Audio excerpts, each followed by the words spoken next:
Hello guys, welcome to my veteran Malestorm arena guide, stage 4.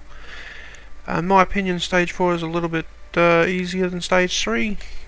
Just everything's a bit more planned out and whatnot. You can predict when stuff is going to happen. The main thing we want to keep on top of here is clockwork sentries, little dwarven constructs that spawn, and we want to make sure that we kill them quickly before they set up and shield themselves and they become you can't damage them at all and they let off heavy attacks. Luckily you can line of sight them, but if you let too many of them get up, then yeah, you're always going to be in the line of sight of at least two. Some other challenges in here. I do believe that the trash is probably more of a threat to you than the actual round bosses. The round bosses I think aren't too much of a trouble at all. They're easy to burn down, but there's some stages in here where you'll get some dwarven spheres. Two or three will spawn at once, and they do a large lightning wall attack that if they hits you, it's almost a one shot. So you got to make sure to avoid that or keep up harness magicka at all times. There's also certain times in here where you'll get swamped by dwarven dogs, the little spider constructs. Again, for a Nightblade, they're not too much of a magicka Nightblade. That is not too much of a drama. You just lay down refreshing path, and then sap essence to AOE them down, and also obviously sap essence keeps us alive. So it's not too big of a trouble for us. If you wish, in this stage, you can swap out Soul Harvest for Soul Tether. So when you get those dwarven dogs clumped together, possibly the dwarven dogs with the dwarven spheres, you can pop Soul Tether. It'll keep you up and deal lots of damage, and just use sap essence and AoE them down. Works very effectively, just as long as you have your ult up by the round boss. Not that you really need it, but it could help.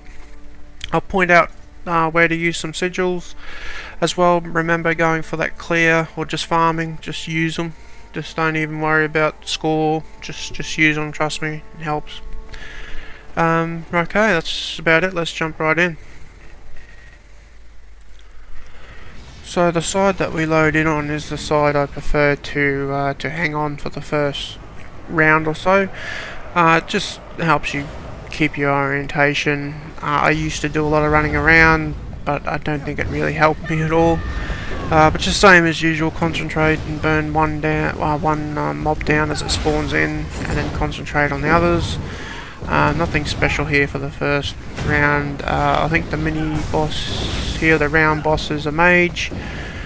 Doesn't take too much to burn down, but these are the clockwork sentries that we really have to burn down quickly, because once they set up, they do a big heavy attack, and you can one-shot you if you're a little bit low.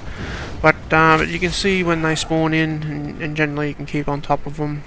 But yeah, don't worry if you get one or two up. You can line of sight them. They can't hit you if they don't have a clear line of sight.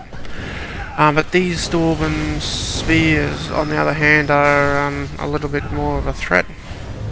As you can see, they will charge up a big heavy attack, and it comes out like a wall of lightning. Hopefully we can have one here does it, hopefully, so we can show you. And as the mages spawn, just burn them down. Again, they only take a couple of shots, so they're not that big of a threat. And there's the wall of lightning I was telling you about. Very dangerous, so keep your distance, prioritise them, burn them down. And as these dwarven dogs, the spider constructs there, as they spawn, 9 times out of 10 they'll clump up for you, which is good. Keeps them together so you can burn them down. And again, we keep on top of those clockwork sentries. So this is round 2's mini boss. Not too much of a threat. Meteor in the face makes it pretty easy to burn down. And again, just in between rounds, just have a good look around the center there and just clean up those clockwork sentries as they come in.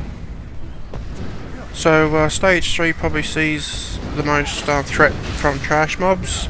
We get a number of these spheres that spawn. We're going to want to burn them down quickly. and try not to get hit by their AoE, which I think we do get hit here by one, but we're lucky we survive. So burn them down quickly. Try and keep the clockwork sentries under control. I think I miss a couple here, but not to worry, we'll get them later.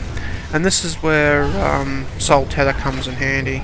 The mobs are all stacked up nicely. You can pop Soul Tether, keep you up, and burn them down. But as you can see, the power of stacking AoE there really helps out.